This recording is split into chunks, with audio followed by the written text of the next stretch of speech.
5 takeaways from an extremely memorable Olympics closing ceremony. It was a party in the Stade de France as an electric 2.5 weeks of the Summer Olympics wrapped up on Sunday with a celebration of the athletes, the people who made the games happen, and a preview of what to expect in 4 years. Here are 5 takeaways from the closing ceremony of the Paris 2024 Summer Olympics. Volunteers get huge round of applause that was well deserved. They were everywhere in Paris during these Olympic Games and helped people from around the world find their way around venues, around the city, and just generally get themselves sorted out. The volunteers of Paris 2024 deserved a huge thank you, and they got one to start off the closing ceremony.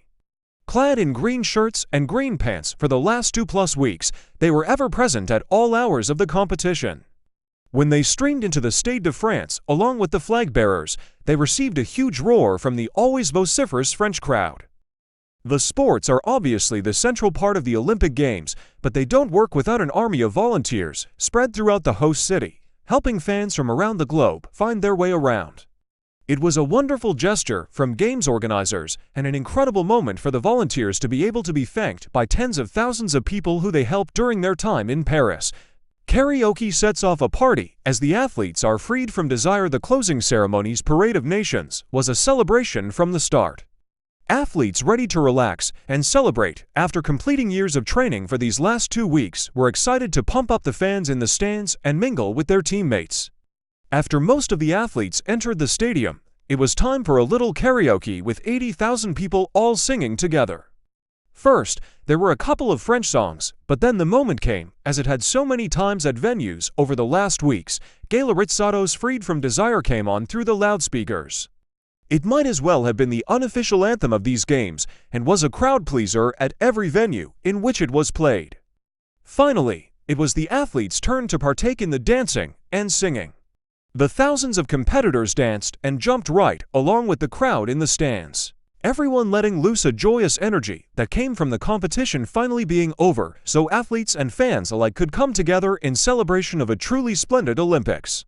One last fantastic light show at an Olympics full of them, from the opening ceremony's amazing display on the Eiffel Tower to pre-competition displays. Light shows were a hallmark of these Olympics.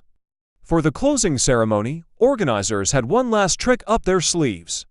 As dancers performed on the stage below, the lights at the Stade de France went out and tens of thousands of wristbands lit up all at once, illuminating the stadium as the sun fully set. From there, the Bluetooth-sensed wristbands proceeded to not only flash and blink in time with each other, but individual sections of fans were unwittingly part of the show with their wristbands showing scenes of athletic competition moving across entire ends of the stadium. It was a truly breathtaking display that ended in the Olympic rings being raised above the stage in the center of the stadium, and the wristbands of the fans on all 4 sides of the venue being illuminated in their iconic image.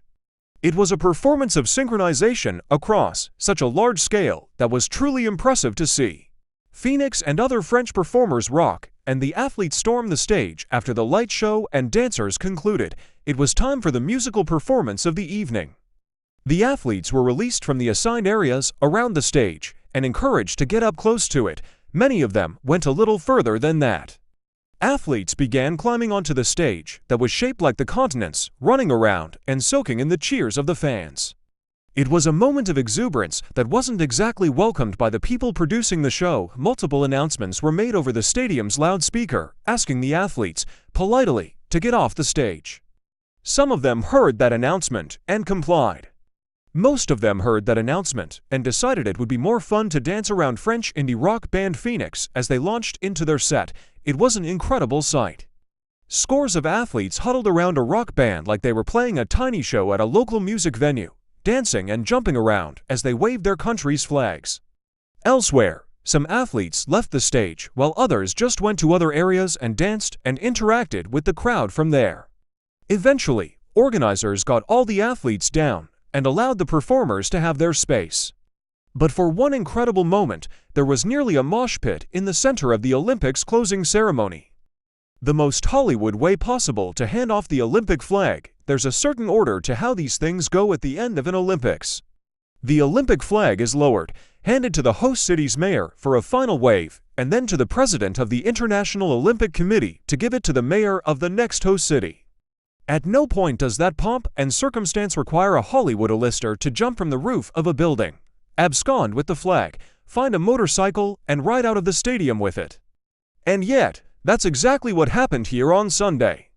As Los Angeles Mayor Karen Bass handed the flag to U.S. gymnastics legend Simone Biles, a spotlight suddenly flashed to the top of the Stade de France where Tom Cruise, who famously does all his own stunts, was standing, and then suddenly he was falling.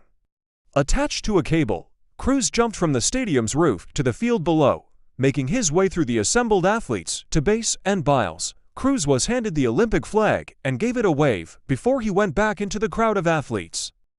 Inexplicably waiting for him below was a motorcycle. And in true action star fashion, Cruise hopped on the bike and fired it up, riding out through the tunnel of the stadium.